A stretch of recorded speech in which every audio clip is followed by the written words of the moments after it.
Hey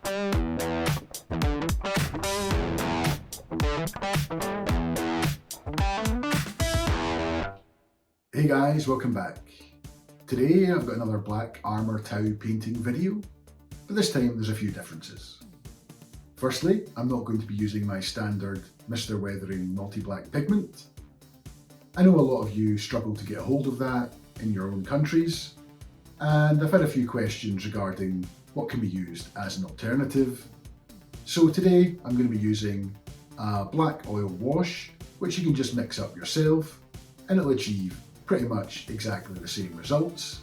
So that's what we're going to do today. Also, I'm not going to be painting up the standard Games Workshop Tau models, but instead I'm going to be using Wargames exclusive Greater Good range. And these are really cool sculpts that have a really nice aesthetic that fits in pretty well with the GW models. And that's what we're going to be painting up today, so let's get into it. And the first part of the process is to start to build up some volumetric highlights on the model. And to do that I start from a black or dark grey prime, and then I'll apply various zenithal highlights, getting progressively lighter in colour and covering a smaller surface area. Firstly starting with Army Painter Night Sky, and I'm just going to be spraying this over the entire model, but more specifically from the top and at 45 degrees, so I'm still leaving a little bit of the black in the recesses. And if you don't have an airbrush, you can always dry brush this section on. I have a video on how I dry brushed my Tau Strike Team, and it would just be the exact same process as that. But if you do have an airbrush, it would provide a slightly better final result.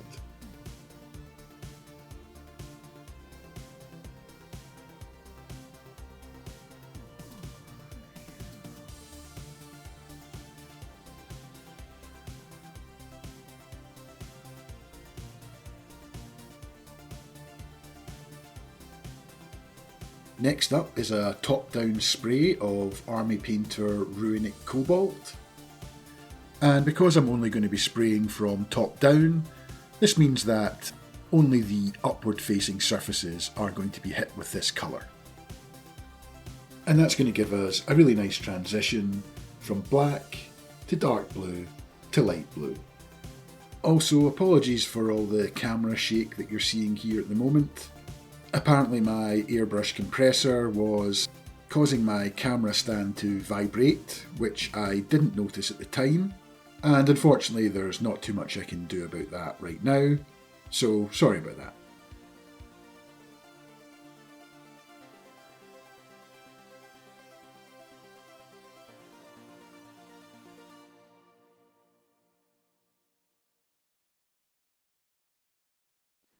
And the final step of this phase is to do a quick spot highlight using some white ink to give a quick spray to the top parts of all of the areas that I want to be highlighted the most.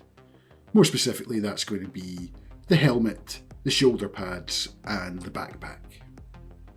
And you don't want to overdo this part, you just want to apply a very small spot highlight to each of these areas.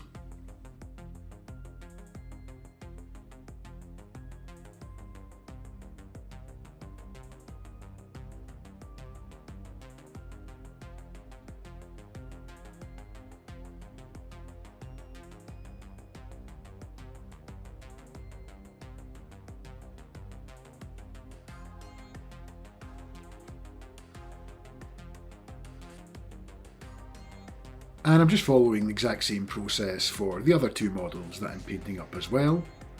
And at this stage you should have 3 really nicely highlighted models ready for the next step, which is to start to paint in some of the other details on the models.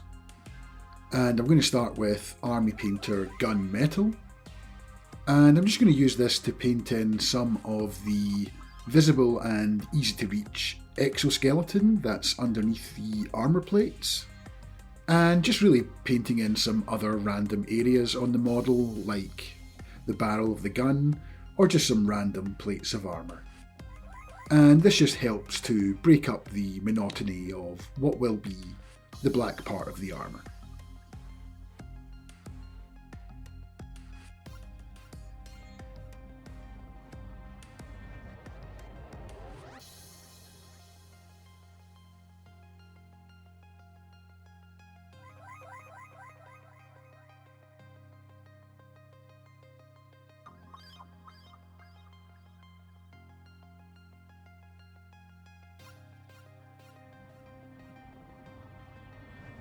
I'm then going to go in with a little bit of Army Painter Tainted Gold, and I'm just going to use this to paint a little bit of the trim on all of the weapons.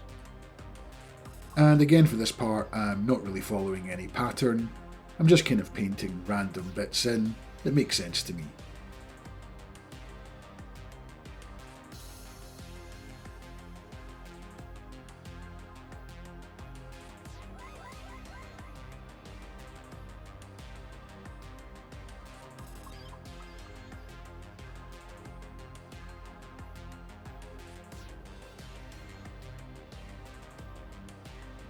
And the last step before we begin the shading process is to paint in all of the magenta areas. And to do that, I'm going to be using 3 of the colours out of the Army Painter Magenta Triad. Firstly, I'm going to be using Magecast Magenta to base coat all of the areas. I'm then going to go in with a slight highlight of Spellbound Fuchsia. And then finally, a very small highlight of Diviner Light at the very top of these magenta areas. And areas I'm going to be painting with these magenta paints will be all of the insignias on all of the armour, and any capes, and also the hair. And by adding this magenta triad to all of these areas, it's going to give some nice contrast and really make the model stand out.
Next up, it's time to apply all of the shading to the models.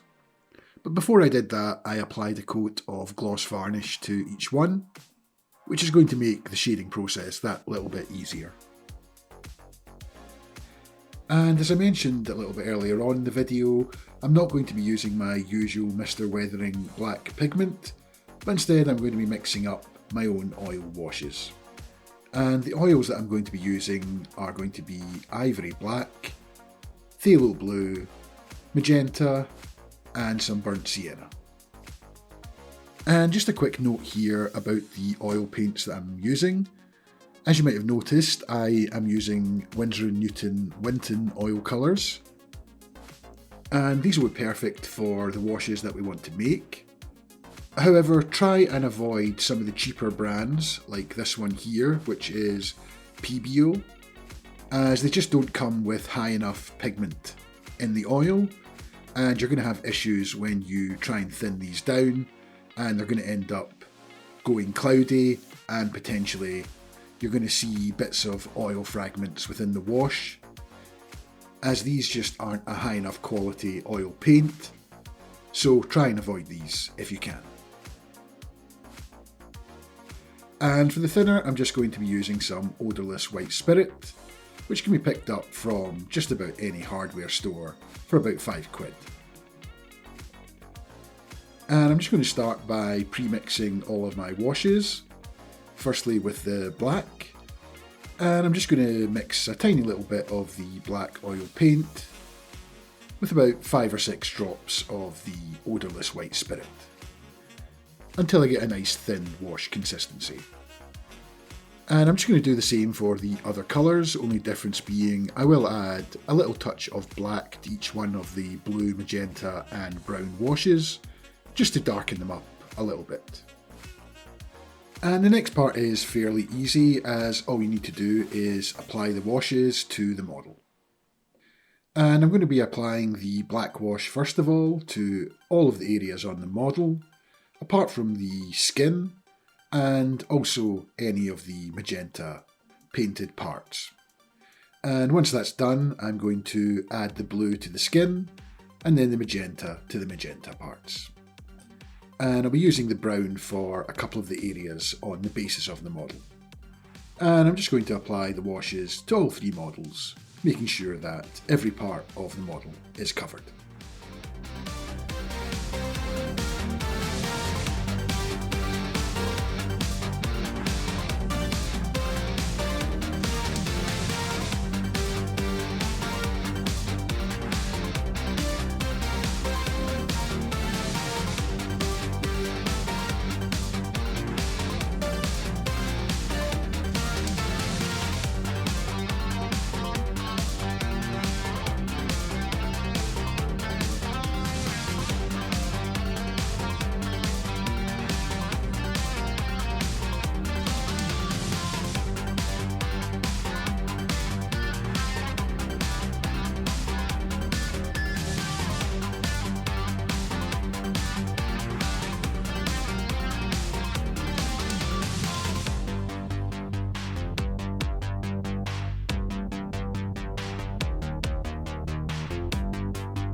Then, after waiting 20 minutes or so to let the oil paints dry a little, I then go in with a triangle-shaped makeup sponge.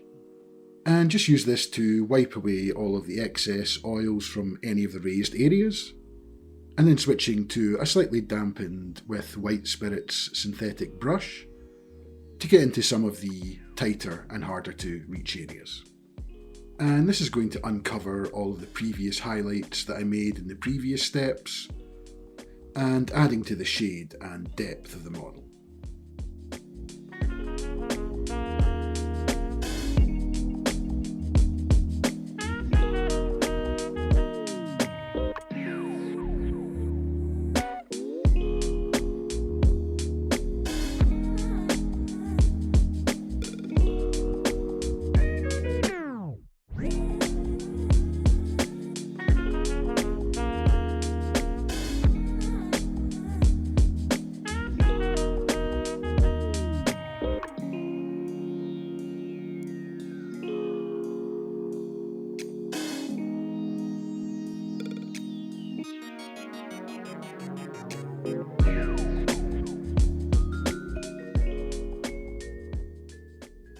And after the oil paints have dried, it's time for the final highlights.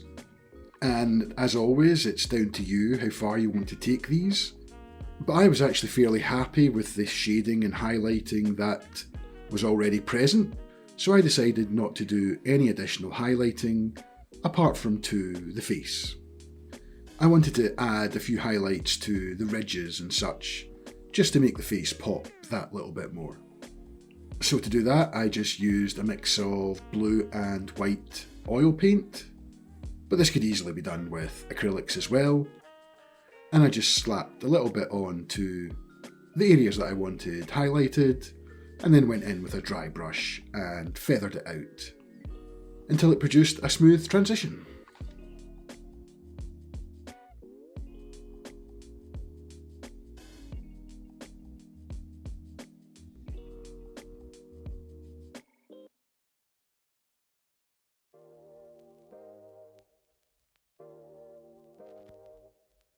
And after that, the models are complete, and the only thing left to do is apply a coat of matte varnish. And all in all, I was fairly happy with the way the three of these models turned out. They're all looking really nice, and the process was really quick and easy. The only thing I would change if doing this again in the future would be to maybe leave the oil paints to sit a little bit longer, maybe 30 to 40 minutes before the removal process, but that's all part of the learning process. Anyway, I hope you enjoyed this video, and if you do have any questions about any of the techniques in this video, then you can just let me know down in the comments below. Or you can jump onto my new Discord channel and ask me directly there. But until next time, happy painting, and I'll see you in the next one.